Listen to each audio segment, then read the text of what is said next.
यह है member of parliament Rahul Gandhi ji, जो 2019 के इलेक्शंस में अमेठी से हार गए। मेरा मतलब है 2019 के इलेक्शंस में ये मोदी जी के अगेंस्ट चुनाव लड़ रहे थे as a prime minister candidate. तो देखिए, जब कोई प्रधानमंत्री की कुर्सी के लिए चुनाव लड़ता हो तो उससे जनता एक्सपेक्ट करती है कि उसे in depth foreign policy knowledge है। तो रिसेंटली हमारे प्यारे राहुल गांधी जी ने हिंदुस्तान टाइम्स के साथ एक इंटरव्यू दिया है और इसमें उन्होंने बताया कि किस तरह से मोदी सरकार ने हिंदुस्तान के फॉरेन पॉलिसी का सत्यानाश कर दिया है। तो चलिए हम जानते हैं श्रीमान राहुल गांधी जी से कि मोदी सरकार ने ऐसा क्या कर दिया जिससे हमारी फॉरेन पॉलिसी बर्बाद हो चुकी है। Countries are protected not by one particular thing, but by a confluence of forces, by a confluence of systems. Okay, so a country is protected by its foreign relationships. It is protected by its neighborhood. It is protected by its economy. It is protected by the feeling that its people have. Facts don't care about your feelings. मैं जनता की feelings से ज्यादा एक अच्छा word expect कर रहा था। For example, trust हम सिटीजन्स का और इंडियन डायस्पोरा का in Indian government and Indian constitution. Our relationship with the outside world used to be with multiple countries. हाँ, और आज भी मल्टीपल कंट्रीज के साथ हमारे रिलेशंस है और कई सारे देश आज हमारे साथ एक फ्रेंडली रिलेशन भी रखते हैं। हाँ ठीक है, ये बात भी सही है कि हमारे कुछ देशों के साथ रिलेशंस बिगड़े हैं, पर चलिए एटलीस्ट हम लोग जिन देशों के साथ हमारे रिलेशंस बहुत बुरे हैं, एटलीस्ट हम उनको ठीक से जवाब तो दे रहे जब वो हम पे हमला करते हैं। नेक्स्ट पॉइंट पर चलते हैं। We had a relationship with America, strategic partnership with America, I would say, and that is very important. US India की पार्टनरशिप खत्म हो चुकी है, ये किसने कह दिया भाई? और देखिए, ये इसलिए डिसअपॉइंटिंग है क्योंकि जब मनमोहन सिंह जी इंडिया के प्राइम मिनिस्टर थे तब इंडिया और यूएसए का रिलेशन एक स्ट्रैटेजिक पार्टनरशिप था। पर देखिए, आज हमने उसे अपग्रेड किया है और आज इंडिया और यूएसए के बीच में कॉम्प्रिहेंसिव ग्लोबल स्ट्रैटेजिक पार्टनरशिप है। और ये मैं इंटेलिजेंस ब्यूरो के किसी सीक्रेट और क्लासिफाइड डेटा के आधार से नहीं बोल रहा, ये मिनिस्ट्री ऑफ एक्सटर्नल अफेयर्स के वेब पेज पे क्लियरली अवेलेबल है। We had a relationship with Russia. अरे भाई, फिर से हमारे रशिया के साथ रिलेशंस अच्छे हैं। इनफैक्ट आपको ये पता हो या ना हो, पर देखिए रशिया ने अपना हाईएस्ट सिविलियन अवार्ड हमारे देश के प्रधानमंत्री मोदी जी को दिया है। We had a relationship with Europe, and these countries used to help us maneuver in the world.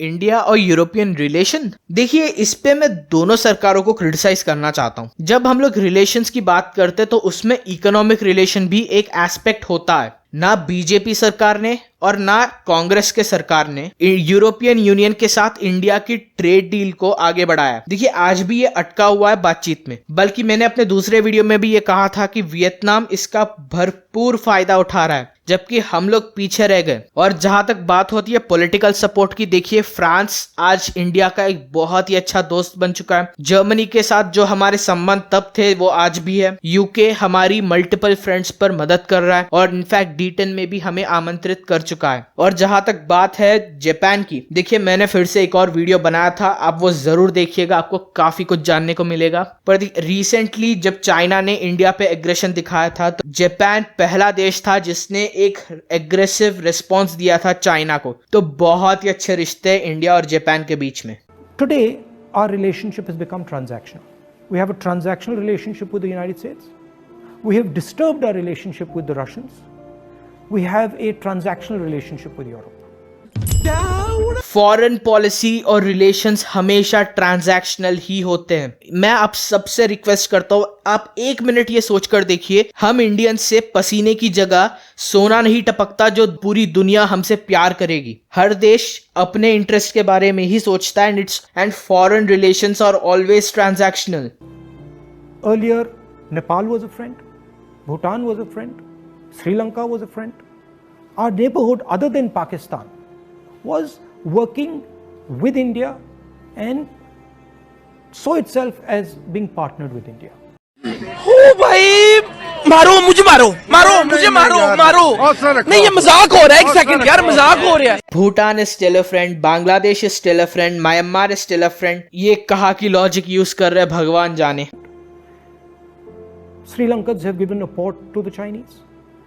पर देखिए जब चाइना श्रीलंका में अपनी इन्फ्लुएंस बढ़ा रहा था उस वक्त यूपीए की सरकार थी। ये सवाल उल्टा हमें कांग्रेस लीडर राहुल गांधी से पूछना चाहिए कि आपकी सरकार उस वक्त क्या कर रही थी, सो रही थी क्या? वो सब लोग जो इस वक्त कांग्रेस को ब्लेम करेंगे, मैं उन सबसे ये कहना चाहता हूँ ये अनएक्सपेक्टेड था, किसी ने भी ये नहीं सोचा था। चाइना अपना इन्फ्लुएंस श्रीलंका में इस हद तक बढ़ा लेगा कि वहां पर श्रीलंका में चाइना एक पोर्ट 100 साल के लिए लीज पर ले लेगा और उसे फ्यूचर में एक मिलिट्री बेस में कन्वर्ट करने की बात करेगा। किसी ने ये एक्सपेक्ट नहीं किया था। तो देखिए कांग्रेस के सरकार को भी ब्लेम करना सही नहीं है, पर जब राहुल गांधी जी किसी और को अपने गवर्नमेंट की गलती के लिए ब्लेम कर रहे तो देखिए ये गलत है। Today, Nepal is angry with us. If you go to Nepal and you speak to the Nepali people, they are furious with what is happening. और देखिए जो राहुल गांधी जी नेपाल के बारे में कह रहे हैं वो कुछ हद तक सही भी है। देखिए नेपाल में जो अभी सरकार है नेपाल कम्युनिस्ट पार्टी, ये कुछ हद तक चाइना फ्रेंडली है और ये एंटी इंडिया बनते जा रही है। पर देखिए उसी के साथ साथ इंडियन गवर्नमेंट भी नेपाल की सिचुएशन को और बेटर हैंडल कर सकता था। ये पार्शियली हम लोग मोदी सरकार को इसके लिए ब्लेम कर सकते हैं। Now let's come to the economy. Our pride, something that India used to go to the rest of the world and talk about, boast about. Worst economic growth, 50 years, no end in sight, absolute disaster, unemployment highest in 40-50 years. So our strengths have suddenly become our weaknesses. We told them, listen, for God's sake, inject money into the economy, fire the economy, and do it immediately. Protect the small and medium businesses. Refuse to do it.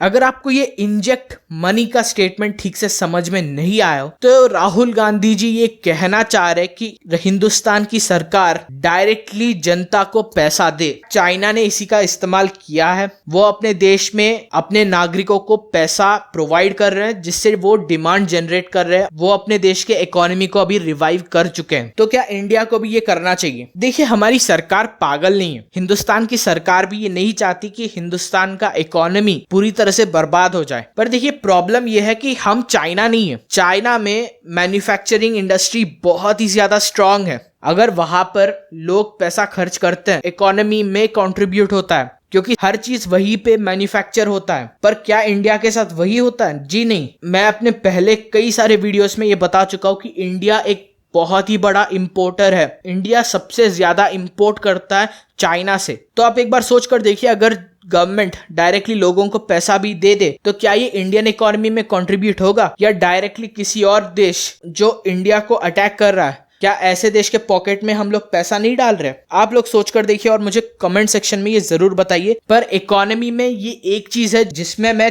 Rahul Gandhi जी से agree करता हूं। देखिए India ने 20 लाख करोड़ रुपए का package जरूर announce किया है, पर सच्चाई यही है कि ये सब सप्लाई की ओर ज्यादा कॉन्सेंट्रेटेड है। देखिए इकोनॉमी में डिमांड भी होता है और सप्लाई भी होता है। फैक्ट्रीज, एमएसएमईज, देखिए इनको लोन्स और इनको लिक्विडिटी प्रोवाइड की जा रही है, पर जो जनता है जो डिमांड जनरेट करती है, देखिए उनके पास पैसा नहीं है और गवर्नमेंट ने डिमांड जनरेशन पे कुछ भी काम नहीं किया है। राहुल गांधी जी हैज अ पॉइंट, ये जो कहना चाह रहे हैं वो सही है, पर इनका जो सॉल्यूशन है ना ये पूरी तरह से गलत है। It is bullshit. अगर आप मेरा एनालिसिस सुनना चाहते हैं कि चाइना ने इंडिया पे अटैक क्यों किया, देखिए इसके दो सबसे बड़े रीजंस मैं यही मानता हूँ कि चाइना पे प्रेशर काफी ज्यादा है। देखिए इंटरनेशनल प्रेशर भी है। काफी सारे देश चाइना से ये कोरोना वायरस के हैंडलिंग और इसके ना देने के पीछे नाराज है और सवाल पूछ रहे हैं। उसी के साथ साथ चाइना की जो जनता है जो चाइना के अंदर है वो भी चाइना से नाराज है। तो चाइना अपने सरकार के ऊपर से अटेंशन को हटाने के लिए इंडिया को अटैक कर रहा था। उसी के साथ साथ 300 से ज्यादा यूएस कंपनीज जो चाइना छोड़ना चाहते थे वो हिंदुस्तान आना पसंद कर रहे थे। तो देखिए ये भी एक रीजन हो सकता है। और अगर आप पूछे कि ये किसी और देश पे अटैक क्यों नहीं कर रहे थे, हिंदुस्तान के आजू बाजू और काफी सारे देश है। देखिए जापान और फिलीपींस पर चाइना अटैक नहीं कर सकता, और अगर चाइना जापान और फिलीपींस पे अटैक करता है तो ऑटोमेटिकली यूएस से भी चाइना पे अटैक करेगा।